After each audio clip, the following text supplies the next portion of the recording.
Good morning. My name is Fred Holmquist, and I'm a grateful recovering alcoholic. I'm going to be talking about the problem of addiction this morning and the solution for addiction this afternoon, and the program of action that brings about that solution. These are lectures that are near and dear to my heart because they're simply my best and current understanding of the life principles that underlie the steps and account for why the steps work.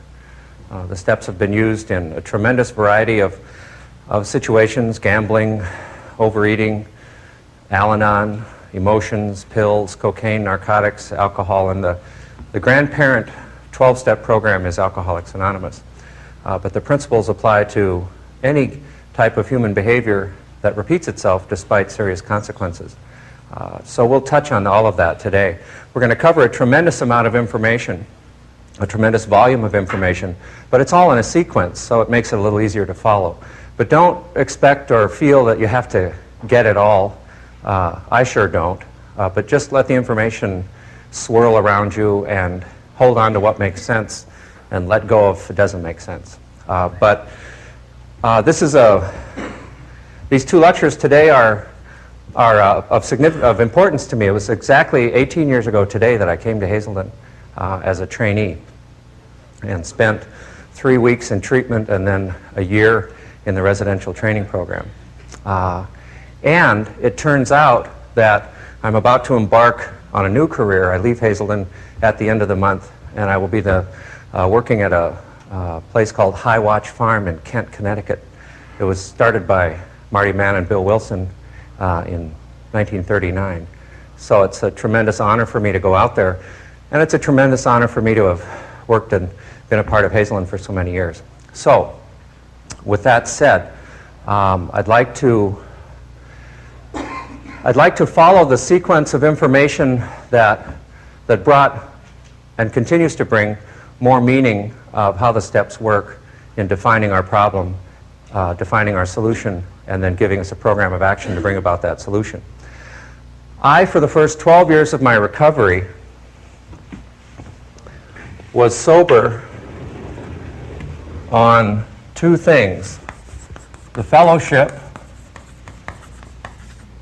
going to meetings, attending AA meetings, which alcohol was my drug of choice, although I got into a variety of substances. I was sober on the fellowship and wall steps. Somewhere somebody put the 12 steps up on the wall, but they didn't put the instructions for them up there with them.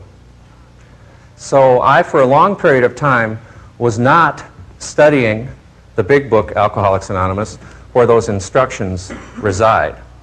And I had an individual relationship with each step, and I had a depth of understanding of the steps to the level of the words in the steps, not the concepts that underlie the steps. So wall steps are a little bit like the ingredients to a recipe. What are some ingredients to making bread? Flour, yeast, salt, water, oil. Okay, imagine if each of us had a list of those ingredients and then went off and made bread. And we just had the ingredients. What would we come up with? A great variety of things. Some of you would get angel food cake, first try, gifted. Others of us would get stomach aches from what we had tried to eat that was really kind of a sinker or a belly bomb. So what's critical beyond the ingredients of a recipe are the directions for the recipe, which ensures some consistency and success for the desired goal. So the importance of understanding wall steps is that there's more to the steps than the words hung up on the wall. Some programs, they call them off-the-wall steps. The next thing that made some sense to me was some simple information about the textbook, the big book, Alcoholics Anonymous.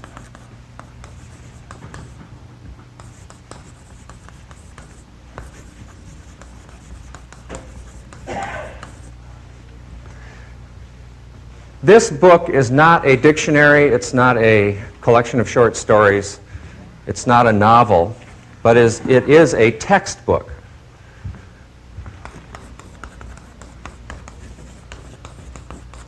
And I never used my big book early on as a textbook. I used it as a bound set of tarot cards. When I could find it, or probably more accurately, when it found me up in a closet or behind some other books on a shelf, I'd say, oh, there's that book that has all the answers in it. And I'd mystically turn away, even more mystically flip open a page, and most mystically point to a sentence. If you ask him why he started on that last bender, the chances are he will offer you any one of 100 alibis. So I'd think, oh my God, I'm about ready to start offering alibis and start drinking again. I better go do something. So this is not a bound set of tarot cards. It's a textbook. How do you use a textbook? It's to be studied. And where do you start when you study a new textbook?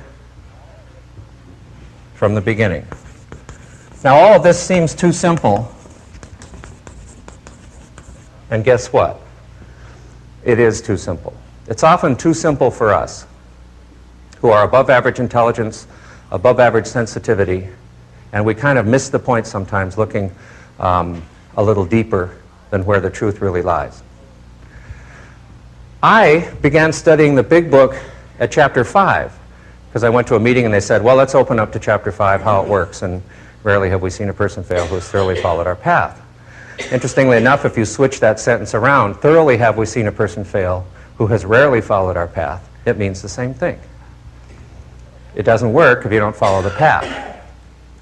But opening it up in the middle and starting to study it is a little bit like opening up a mathematics textbook at multiplication in the middle, before having studied basic number values, addition and subtraction at the beginning. So this builds. And the first thing we need to study and know at the beginning is what our problem is. Because there's some simple truths in life, and one of them is that the problem defines the solution. Your understanding of the problem gives you your understanding of the solution. Many of us thought that our problem was that we used too much. If you use too much, what solution is defined by that? Use less. So we tried to use less. I thought that my trouble was too much whiskey.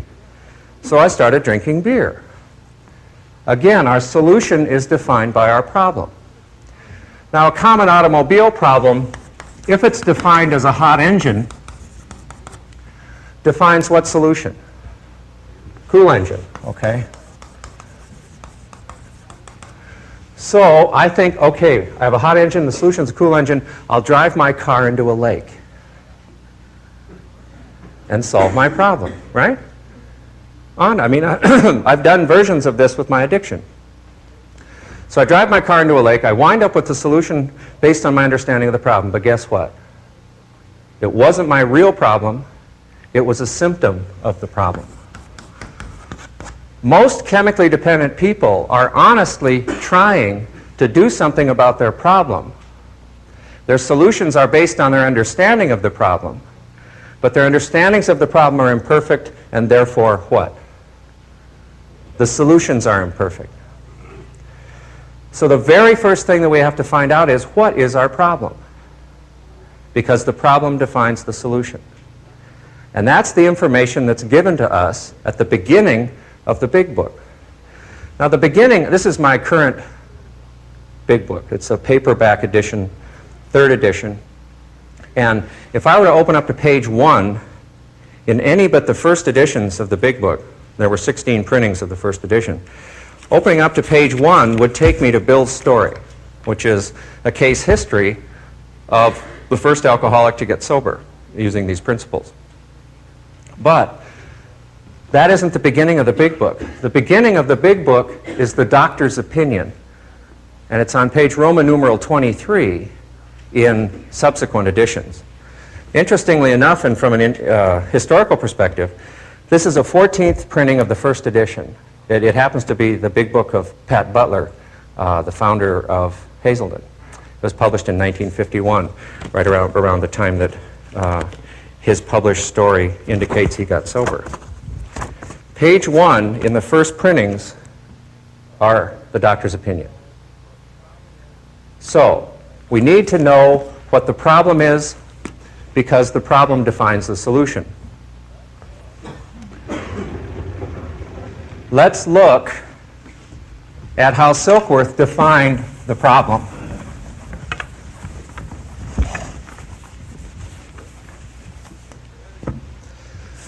Addiction is very easy to understand. In the next 10 minutes, we're going to talk about an absolutely clear and concise definition and understanding of addiction. But addiction is impossible to live with, to learn what it is from.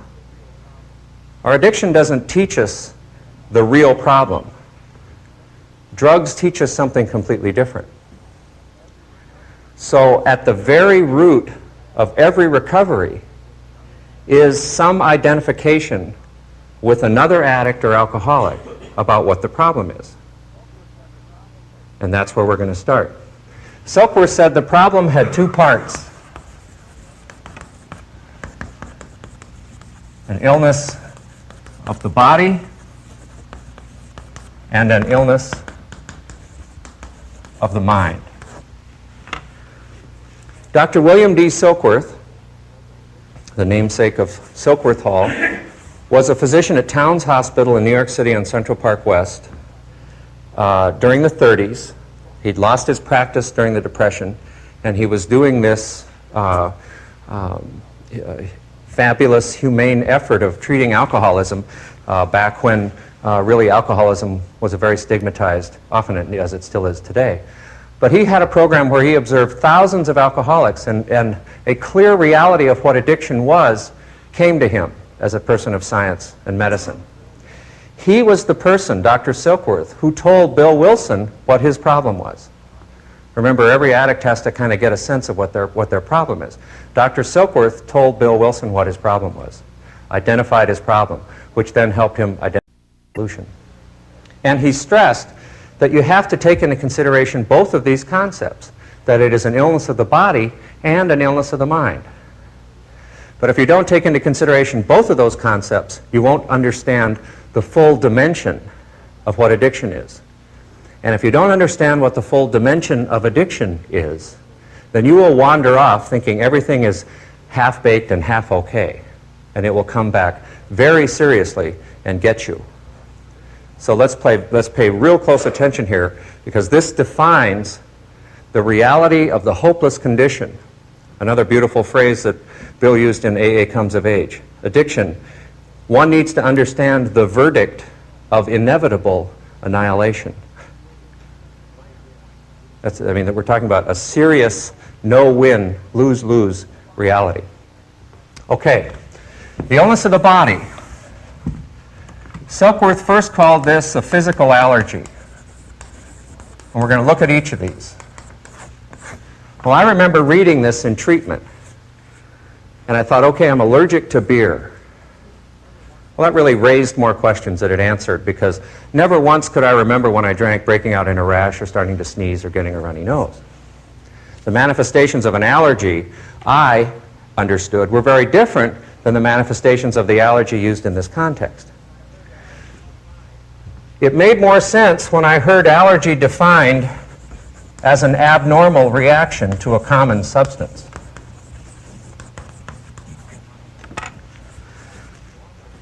Now, my saying to myself, I had an abnormal reaction to alcohol, began to make more sense.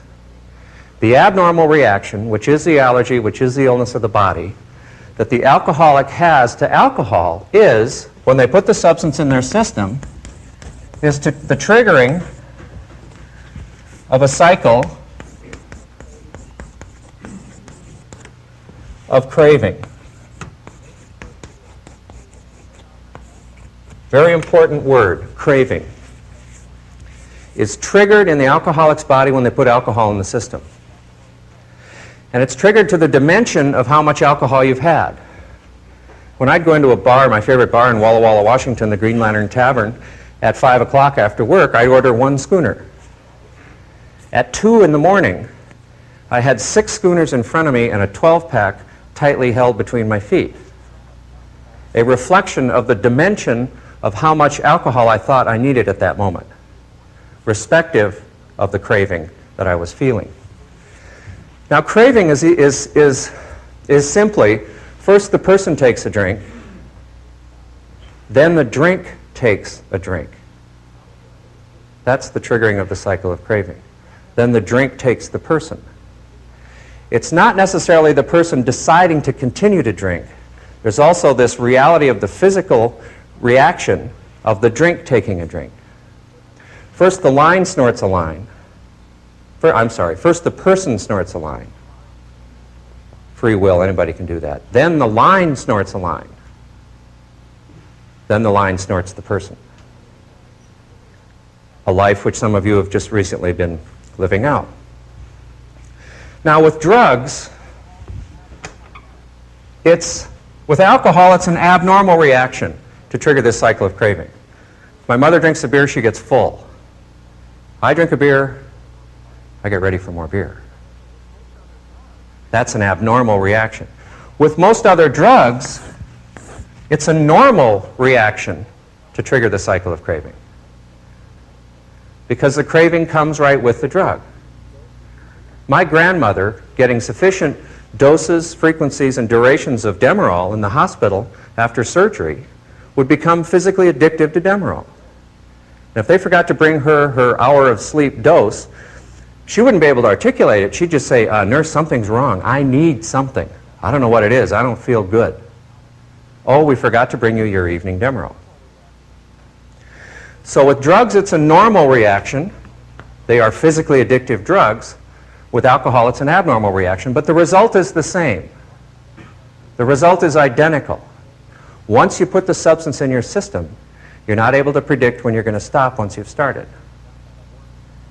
Now, my grandmother, 8 weeks later, isn't down by the wharf trying to score street Demerol. We'll go on to talk about that difference.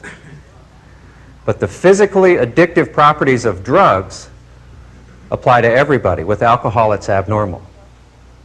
But the result is the same. Quick question, quick diagnostic question. How many of you have ever used more than you planned on using? And it wasn't the first time, and that happened last week, right? You decided, well, I better do something about this, get into treatment.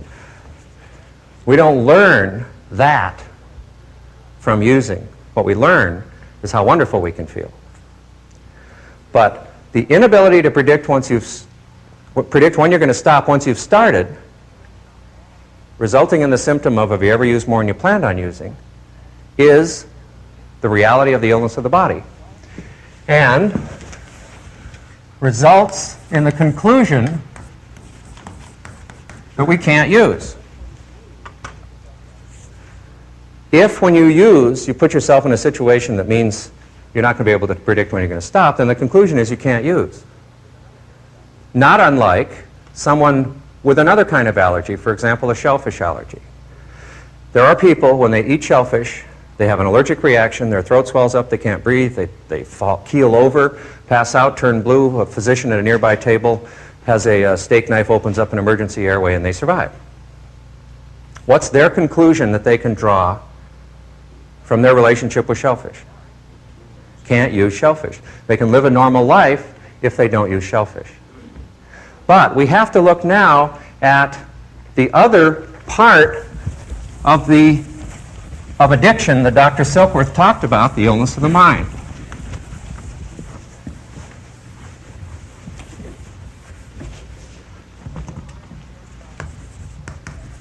The illness of the mind is characterized as a mental obsession.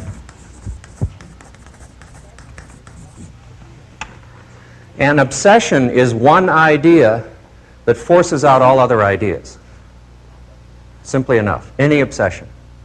An obsession is an obsession is an obsession. One idea that forces out all other ideas. I want to make it very clear, a distinct point here, that the illness of the body is triggered when? When you put the stuff in your system. The illness of the mind occurs when we're clean, detoxified, straight, dry, sober, not using.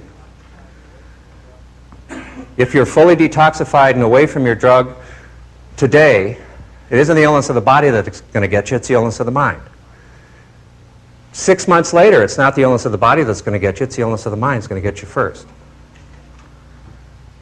Our real problem centers in our mind, because at some point we become obsessed with the idea, and I quote from the Big Book, the idea that somehow, someday, we will control and enjoy our using is the great obsession of every abnormal user. That's a paraphrase of the Big Book.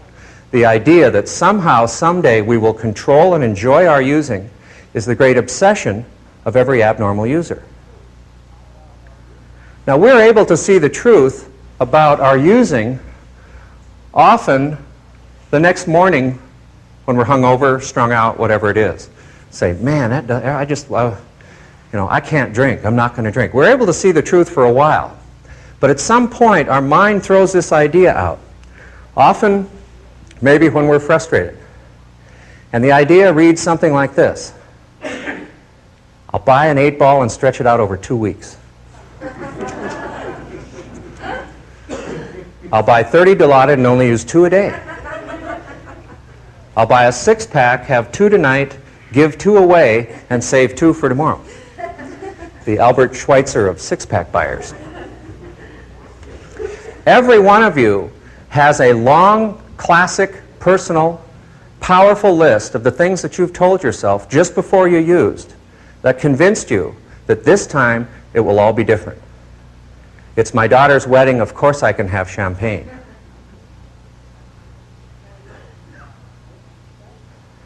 The point is that this obsession keeps us from seeing the truth about our relationship with drugs and alcohol at the physical level. Now, there's a lot of terms that are used for obsession and illness of the mind. Illusion. That's seeing something that isn't true. The Great Pyramids of Egypt are still there, even though David Copperfield made them disappear. That's an illusion. A delusion. These all mean exactly the same thing. A delusion is believing an idea that isn't true. In other words, believing a lie. And here's a bumper sticker for you. When you act on a lie, you run into the truth. When you act on the lie that you can drink or use like a normal person, and you drink or use, you run into the truth, which is you can't use. When you act on a lie that on LSD you can fly by jumping out of a second-story window, you run into the front yard, which is the truth about that.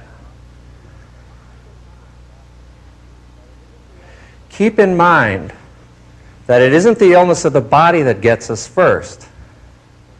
It's the illness of the mind that opens the door to using again, that deceives us into thinking that this time all of that stuff isn't going to happen.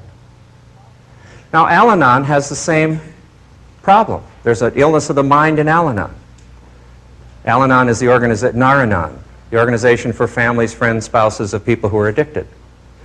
Part of their illness of the mind is thinking, this time, my efforts to save this person will work. When hundreds of times in the past, those efforts have only resulted in misery for themselves and opportunities for misery for other people. The conclusion that we can draw as can't use was from the illness of the body. From the illness of the mind is we can't quit.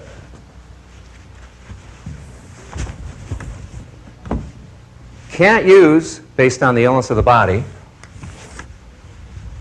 and can't quit based on the illness of the mind is the verdict of inevitable annihilation,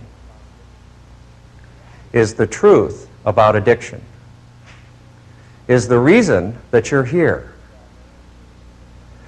We often think it's a bad marriage or too much money or not enough money, wrong part of the country, wrong job, wrong brand, wrong dealer.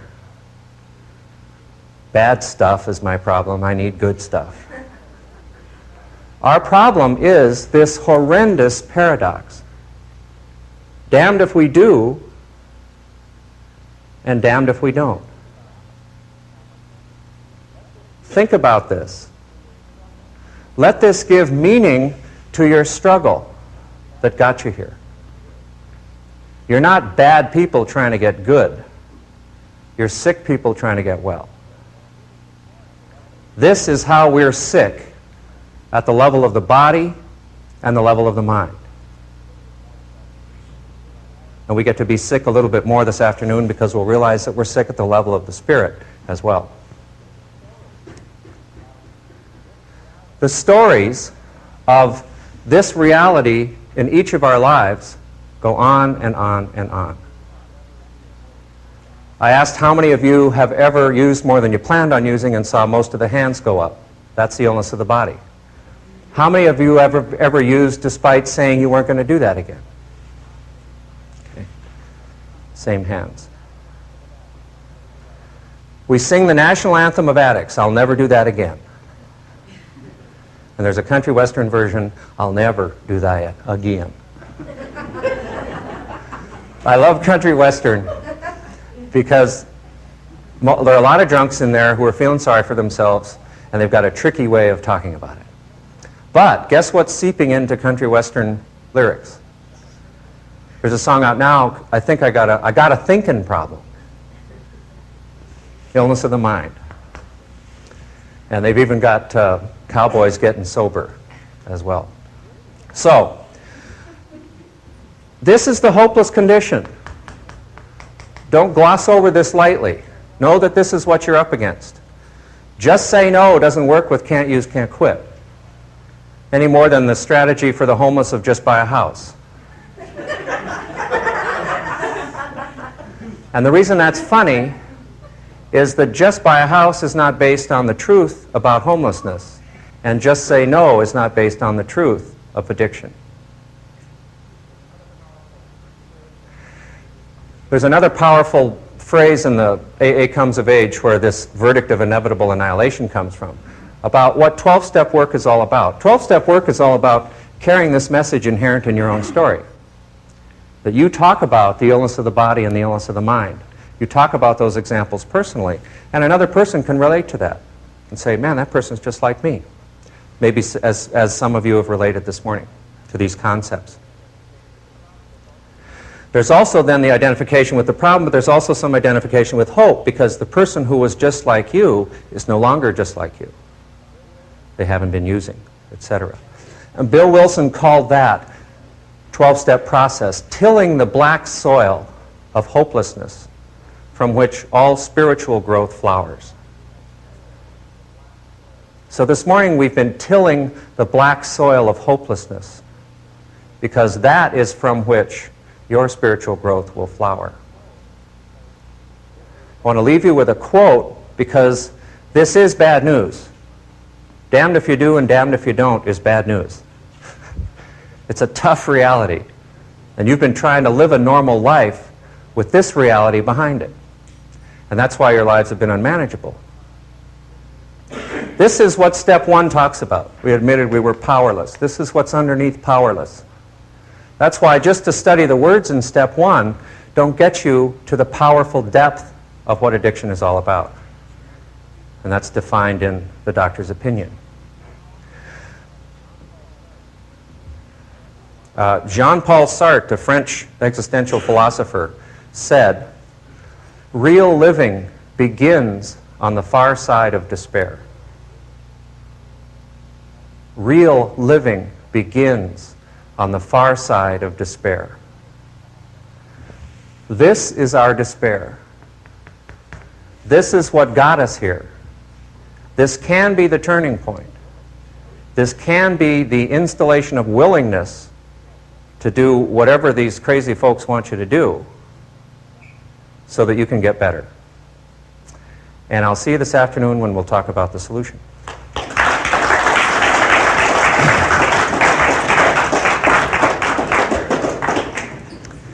And please no unit brouhaha at the end of this prayer. Thank you. God, Grant me the serenity to accept the things I cannot change, the courage to change the things I can, and the wisdom to know the difference. So be it.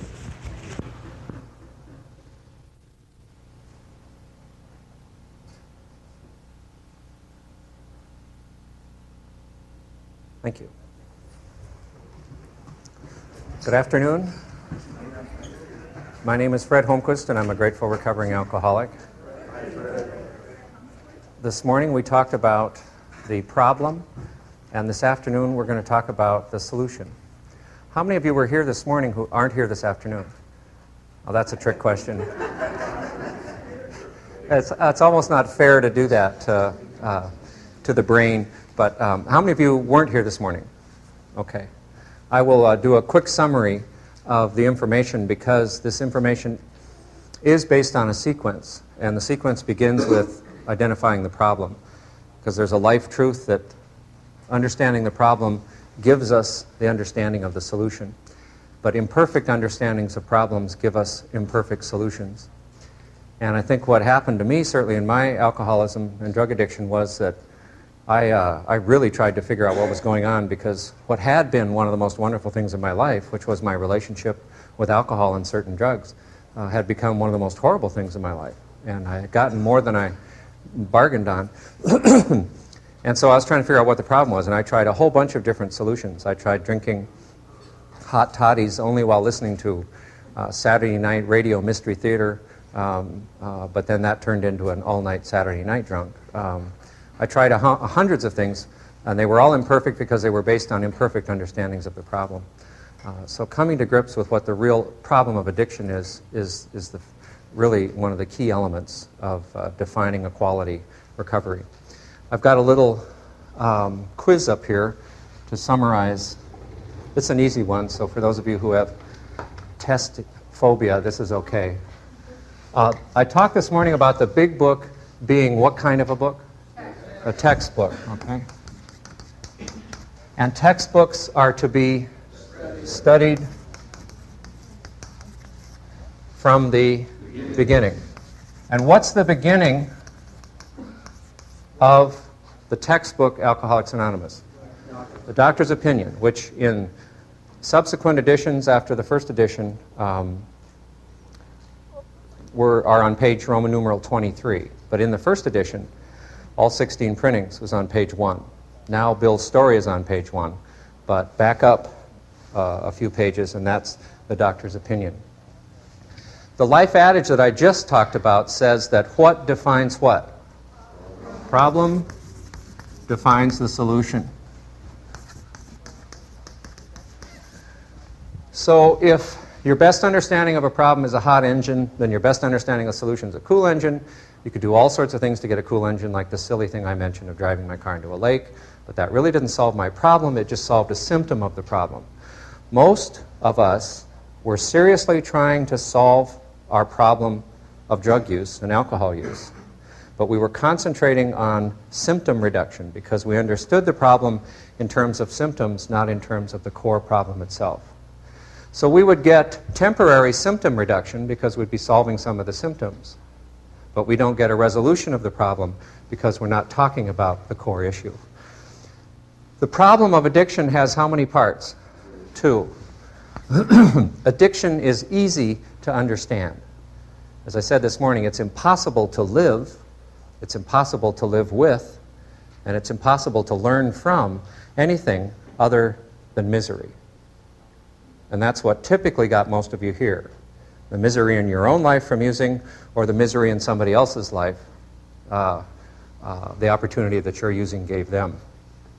The 2 parts of addiction are an illness of the body, which results in the conclusion that we can't use.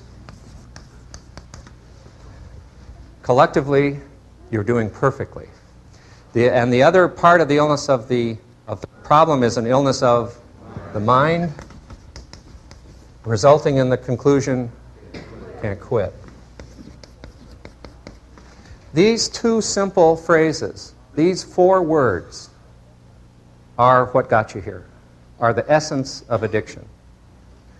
Damned if you do use, because of the physical allergy, the abnormal reaction with alcohol, the normal reaction with drugs. Once you put the substance in the system, you're not able to predict when you're going to stop once you've started, resulting in the symptom common to everybody in this room: have you ever used more than you planned on using? Now, I didn't know that that was going on in my life because I used for one reason. Why? Because it made me goofy, because I loved it. I drank because I loved what alcohol did for me. My wife used heroin because she loved what heroin did for her. We used the drugs that we used because of how they made us feel. So it was like 12 or 13 years into my drinking that I had any idea that it wasn't just my decision to continue to drink when I started to want to drink just a couple. And when I couldn't, then I began running into the reality that there was something else going on that I wasn't even aware of. Can't quit is the illness of the mind, means that somehow our minds are not able to see the truth about what's going to happen when we use again. A mental obsession. We become obsessed.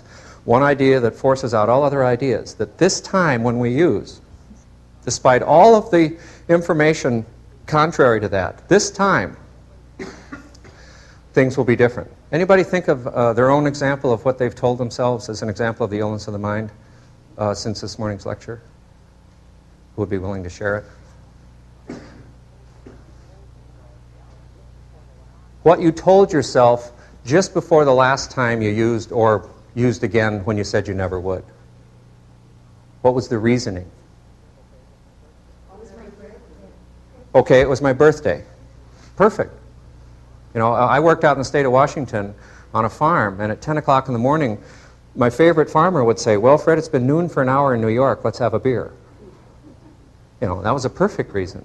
Noon for an hour in New York. I'm sorry, ma'am, what was your... I'll never take another drink. Okay. I'll do this now, but then I'll stop. I'll never do it again. I can handle it. This time, all of those things won't happen to me. So this whole idea of the illusion, delusion, obsession gets us. It convinces us that this time everything's going to be different. The illness of the mind is believing a lie. When you act on a lie, you run into the truth. The truth is that we can't use.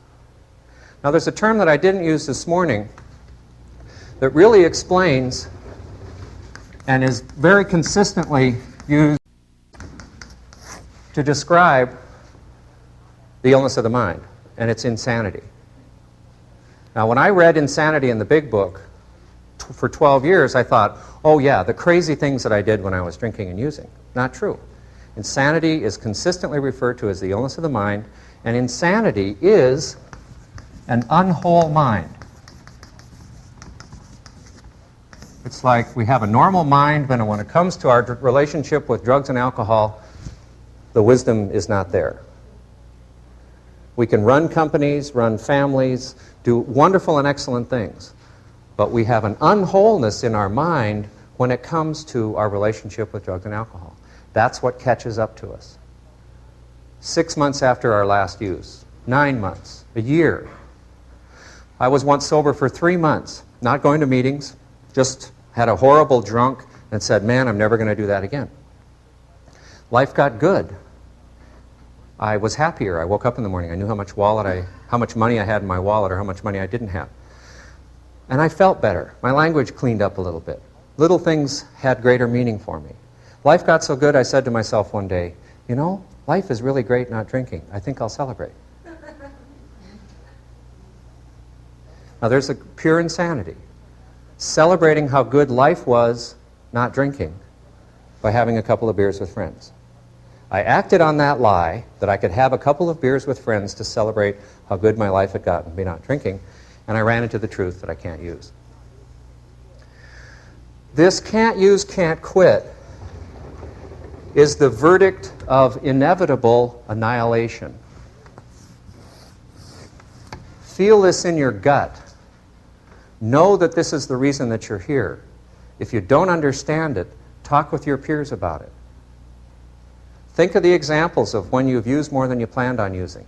Think of the examples of when you used despite all of the consequences that would come tumbling down on top of you. Know that you qualify for this program because of these two simple membership characteristics. characteristics. Tom McGuane, in a novel entitled Panama, had a character, a retired rock star, burnt-out rock star living in Key West. He was up all night using drugs with his wife or girlfriend, I can't remember, and the sun started to come up, and milk was being delivered, and this thought came to him, and it's all about this. The thought was, I was beginning to sense that the night had written a check that daylight couldn't cash. Our problem of addiction has written a check that our lives can't cash. Therefore, they're unmanageable. This is powerlessness. Narcotics Anonymous. We have different fellowships because the feeling of having shared in a common peril is one of the critical elements. And I don't relate to my wife at the level of our war stories, her being a heroin addict and my being mostly an alcoholic. So we have to have 12-step organizations that can really relate to the people at the level of the suffering and the struggling. But the consistency exists in the 12-step program, which is the other part of the solution. Fellowship supports and the program of action. Here's what the basic text Narcotics Anonymous talks about when it talks about the problem. The physical aspect of our disease is the compulsive use of drugs, the inability to stop once we've started. Illness of the body. The mental aspect of our disease is the obsession or overpowering desire to use even when we are destroying our lives. With perfect consistency, other 12-step organizations use this information because it's the truth about our problem and about our struggle.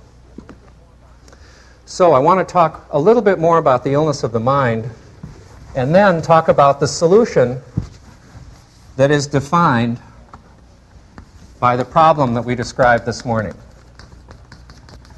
Dr. Silkworth observed in Towns Hospital that when his patients were detoxified but had yet to have an entire psychic change, which is what he called recovery, an entire psychic change, he observed them as being restless, irritable, and discontented. Now, just out of curiosity, has anyone in here had a moment or two of feeling restless, irritable, and discontented since they quit using? Usually there'll be somebody pointing at somebody, too, who's too restless, irritable, and discontented to raise their hand. But this is very common because typically chemically dependent people don't know how to live very well. Before I started drinking, I was spiritually sick. I was immature, irresponsible. I had all sorts of issues. So this whole idea is that we feel like this normally, but we know that if we use, and again, Silkworth uses these powerful phrases, once we use, we will get almost immediately a sense of ease and comfort. This is what our minds learn every time we use. A solution to misery, or how to feel incredibly euphoric.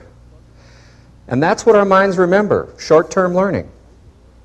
Our minds associate, our lizard brains, our old brains learn in the short term by avoiding pain, drugs do that, and by seeking pleasure, drugs do that.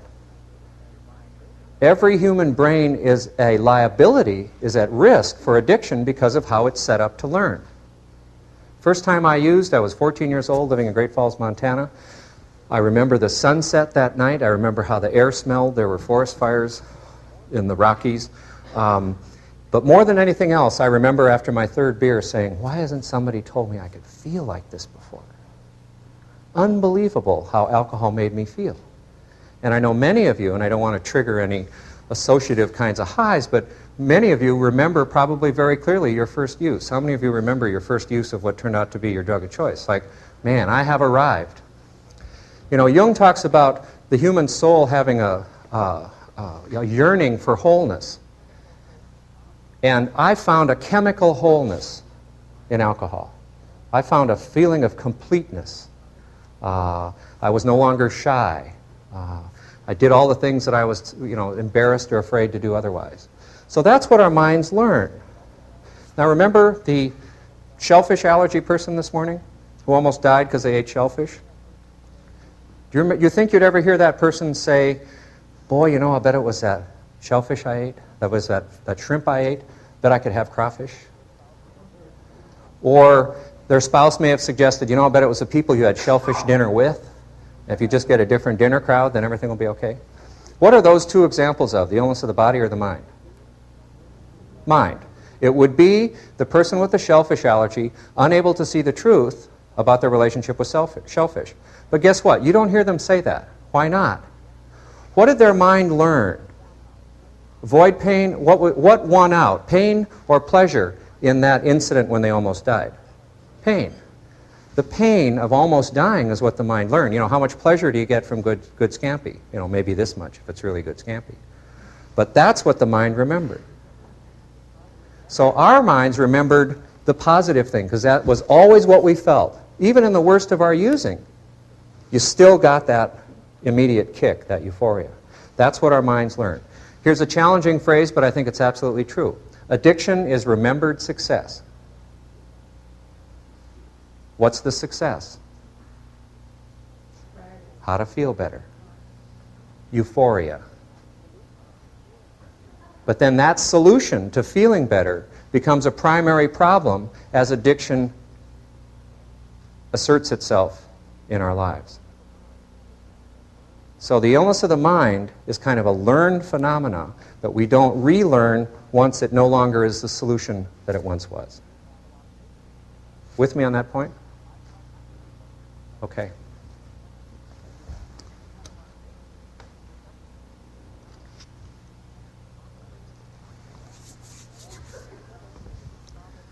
Well, I said earlier that the problem defines the solution. Let's plug the problem that we've defined by can't use, can't quit into that equation.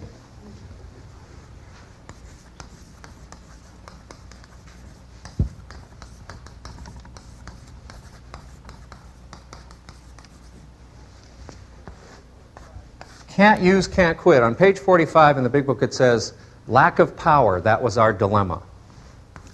Can't use, can't quit is the same thing as lack of power, is the same thing as powerlessness in step one. Narcotics Anonymous says we admitted we were powerless over our addiction, that our lives become unmanageable.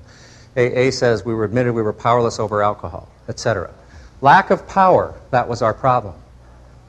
If your problem is a lack of power, and the problem defines a solution, what one-word solution is defined by that problem? Power. It's that simple. Step one is a statement of the problem. Lack of power.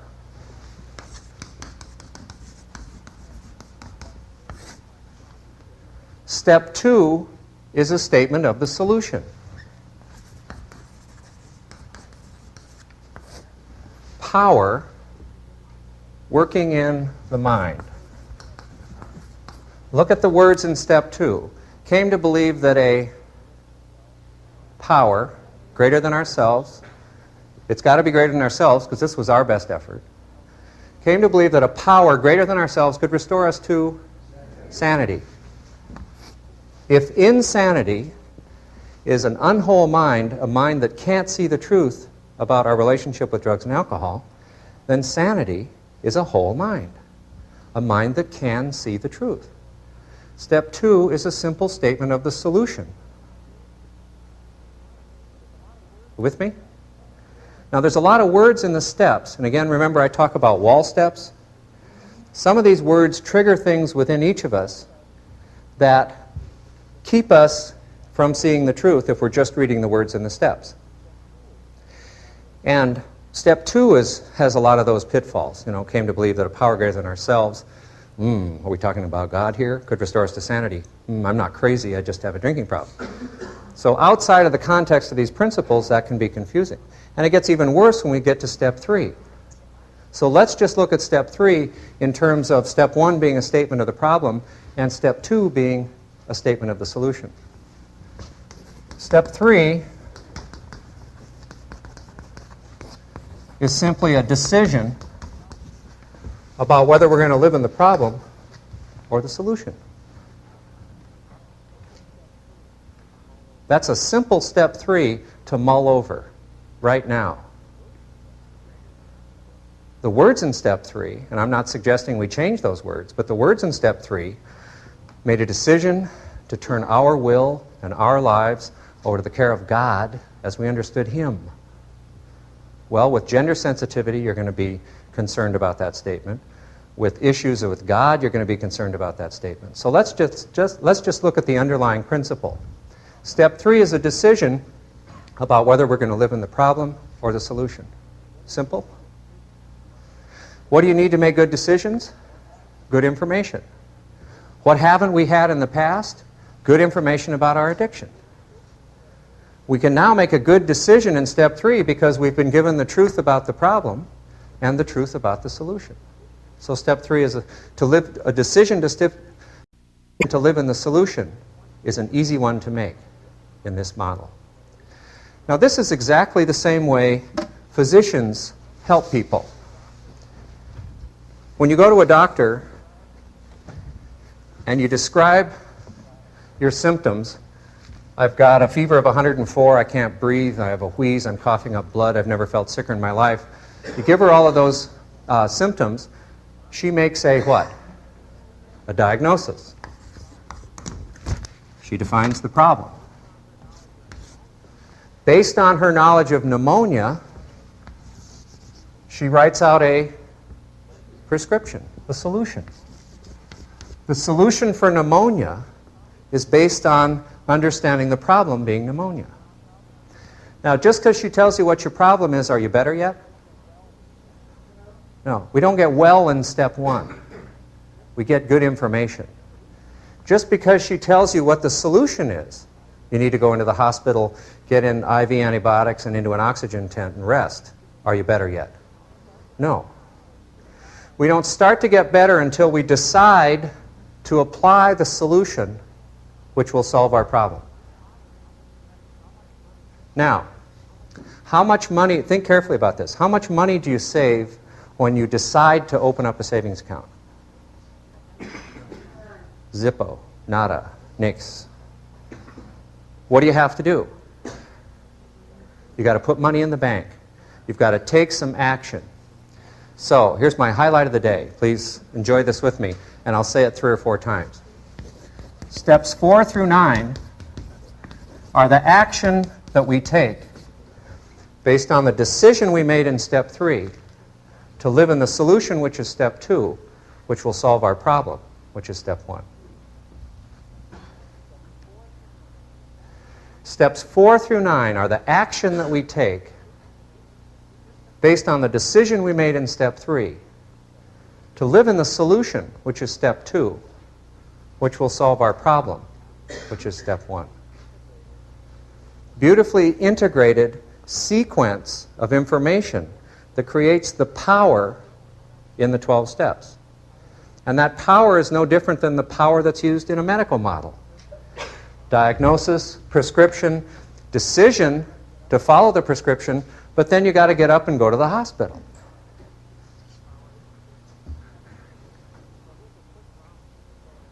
So here's a quick romp through the program of action that, based on a clear understanding of the problem, gives us a solution which we then have a program of action to bring about in our own lives. There are 3 goals inherent in 12-step recovery. Goal 1 is to identify the problem. Goal 2 is to define the solution. And goal 3 is to take action to bring about the solution. And goal 3 is steps 3 through 12. Goal 1 is step 1, and goal 2 is step 2. Now, so much of what recovery talks about, the word spirituality keeps coming up. The wisdom in the big book, and I think that AA is just a new wisdom tradition. Judaism is a wisdom tradition. Christianity is a wisdom tradition. Hinduism is a wisdom tradition. AA is a new wisdom tradition. It's an embodiment of life truths with a specific application. This whole idea of spirituality is made simple by the Big Book because in the second appendix it says that spiritual awakening and spiritual experience are the same thing as personality change, sufficient to bring about recovery from alcoholism. So it's kind of fun to jump up into the sixth chakra and do some downward spiral breathing into the heart. That's really fun. It's poetic. But there's a more pragmatic way to spiritual growth defined by these steps. Step 11 is a way of enhancing that, sought through prayer and meditation, to improve our conscious contact. Conscious contact is no different than the name of the place I'm going to next month. High Watch Farm. Keeping a high watch. Conscious contact. But that comes about through personality change. And here's a quick model that shows what that's all about. Every human life is made up of three, to be very general, three components. We have the physical, the mental, and then also within each life is something beyond the physical and mental. Call it soul, call it universal mind, call it consciousness. I often am startled at the wisdom that's in my body that I know nothing about. I can't tell you how to digest complex proteins. I can't tell you the chemical equations for that or what's necessary. But my body's doing it right now. Inherent in me is a wisdom far greater than I'll ever know. So this isn't too hard for me to accept. Plus, this is recognized and discussed in all major wisdom traditions. This is a whole life. To live a whole life, we draw from all of these areas. What happens when we're in a situation such as addiction, we're sick at the level of the body, right? Meaning we can't use. We're sick at the level of the mind, meaning can't quit. And I mentioned this morning that I was also going to say we're sick at the level of spirit, meaning we can't change. Harmful forms of self at the center of the life don't cause our addiction, but they block us from living in the solution. Harmful forms of self at the center of our lives don't cause our addiction, but they block us from living in the solution. This is any life that can't see the truth. This is any life that is whole. Step 4 begins to help us identify the symptoms of spiritual illness.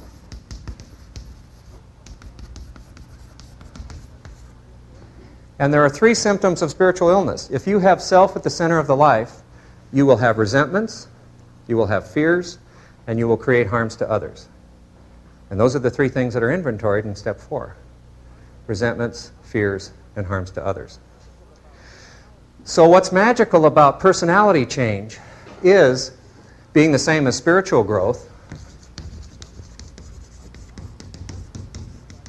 is that as we begin to identify and have removed in this step 4 through 9 process harmful forms of self, guess what's underneath here?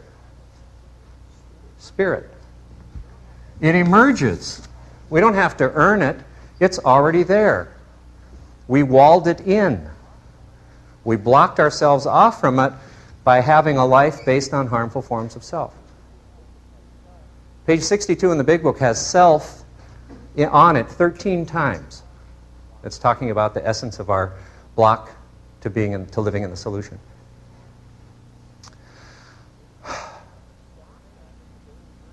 Step 10 is just a daily version of 4 through 9 that identifies these symptoms of spiritual illness as they pop up. 11 is conscious contact, and 12 is carrying the message. Tilling the black soil of hopelessness from which all our spiritual growth flowers. I want to wrap up this afternoon by saying what an honor it is, and I'm speaking to you collectively as the Hazelland patients that I've known over the last 18 years. And your hunger for the truth about your problem has always startled me and been one of the richest parts of my job. And the more I've been able to talk clearly about the essence of the problem and the essence of the solution, the more rewarding that has been. So I want to thank you all for that. I want you also to know that, real living begins on the far side of despair. The good news about all of this is that we are now set up with fellowships who will welcome us and love us and teach us this path. It reflects back to another quote from one of my favorite authors, Tom Robbins, in a book called Jitterbug Perfume. He had a character say, "My alcoholism was an imperfect spiritual longing."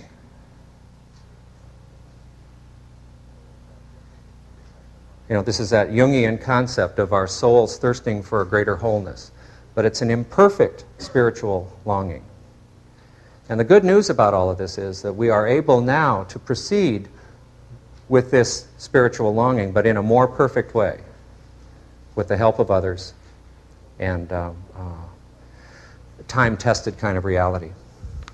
What I handed out earlier is just simply a list of where this information can be found in the big book. Down the left column is a sequence, where we were, where we wanted to be, how we got there, how we stayed there. Where we were was insane, unable to see the truth, the problem, step 1. Where we wanted to be, sane, the solution, step 2. How we got there, vital spiritual experience, program of action, steps 3 through 9. And how we stayed there by maintaining a fit spiritual condition through the growth and maintenance steps. This information is contained in a book called A Program for You. It is published by Hazelden. I'm not here to sell books, but if looking at the steps this way has, you want to pursue that, this is a guide to the big book's Designed for Living. And it talks about the principles in the context of the 3 goals of 12-step recovery. Identify the problem, define the solution, and take action to bring about the solution. Now, I feel as though there's something I'm leaving out, and there always is. But since I can't think of it, let's close with a serenity prayer. Thanks.